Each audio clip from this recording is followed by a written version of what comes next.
Okay guys, ito may magpapalit na kasi na panood nila ako sa video na wash out ko na yung tagpipiso. Wash out. Kasi hindi ko na kailangan to sa pisonet, sa computer. Kasi 5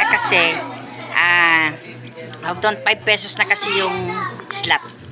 Ito, nagpapalit na siya. 300. Pero kanina, meron na akong isang ganito yan. 300. Na badminton ka. Kanina, yun na yung ginamit kong pinamili ko. Napagod ako. Pagod ako sa kaka-display ng mga paninda. Panay ako pabalik-balik.